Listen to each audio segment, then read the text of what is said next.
As of today, I've owned the Series 9 Apple Watch for a whole month, so I wanted to give you my overall thoughts on this device so far. Sadly, I can't do a full review, as I mentioned in the 2 week later one. There's been a few different things that I've noticed with this Apple Watch as well and how it's kind of added to my life between then and now.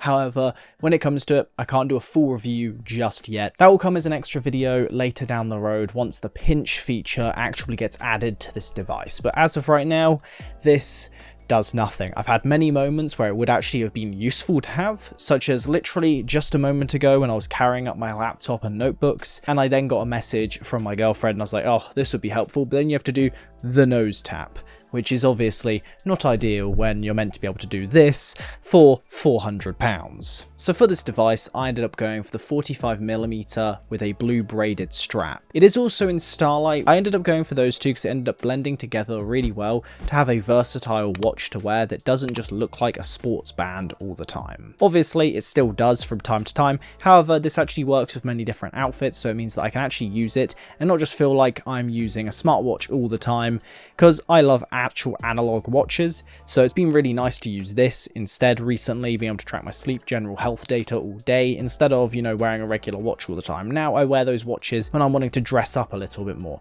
However, if I want to still dress smart casual, then this absolutely does the trick because of those color options. Just before we continue on with the video, if you are in need of a slimline wallet, make sure to check out my company, Minimal Designs. It is a sleek, slimline wallet. There's absolutely superb quality for a great price. So if you are interested, make sure to go check that link out. We do ship worldwide for £5, so make sure to go check it out down below. One of the cool features as well with this is that obviously it's carbon neutral. This product is their first ever fully carbon neutral thing to ever be made. From the entire design process all the way through to even your charging, as Apple are doing a matching of how much you would typically charge an Apple Watch to what they, I believe, are donating or are giving back in some way. So yeah, it is very cool that they've been able to do it. However, let's talk about some stuff that I've actually found really useful, which for me personally has been the sleep tracking. I do wear this for things like sports and that sort of thing when I'm in the gym. However, typically Apple Watches aren't amazing at, tracking progress in traditional strength training. So it's not exactly the most, pivotal thing that I need to do when I'm in the gym. But when I'm sleeping, I love wearing this thing. When I don't go to sleep with this thing on, I absolutely find it really annoying. I wish I always had this on and I always had it charged up, because sometimes since owning it, I've had about 4 nights so far where I haven't been able to use it while sleeping, so I needed to charge it that night to be able to use the next morning.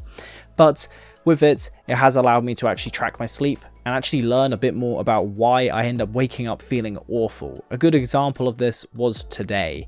I woke up today feeling not that great. I feel a bit sluggish as well and a bit more slower generally. My mind is not going off on one as easily and it's not just working properly.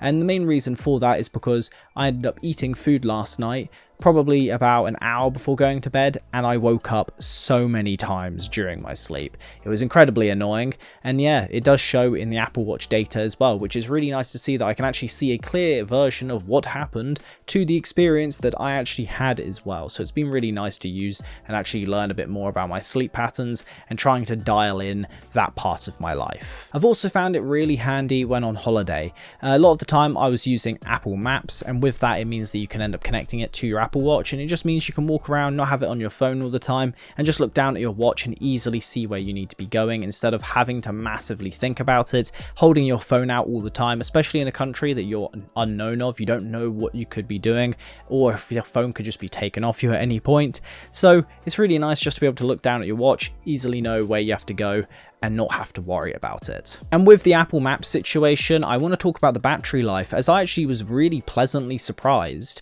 Obviously, it is an 18-hour battery life, and I had an experience once where a customer came into where I used to work and was complaining about it being an 18-hour experience, and I was like, that is literally what it's branded as. Like, you're to fault for buying this thing. It's no one else's fault here.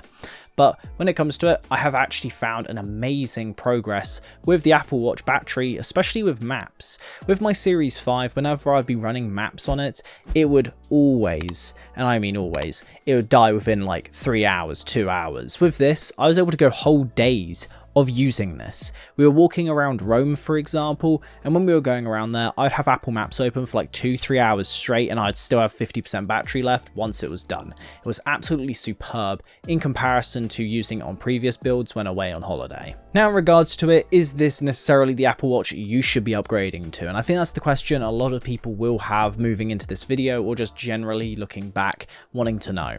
I'd probably say if you're someone like me who was on a Series 5, then yes, this is probably going to be a decent enough upgrade for you to notice slight improvements such as the battery life and general usage, and just basically not completely dying the moment you open up some apps. So it is actually really nice to see. You also get the color variation that wasn't available back then, with stuff like Starlight actually being able to look a little bit more nicer and sleeker with different outfits that you might want to wear. But most importantly for me, it just means that there is a big enough gap that there has been actual noticeable improvement from the power all the way through to things like the battery life and also charging speeds, because that's another one. Charging speeds on this device have been so much quicker than previous models for me.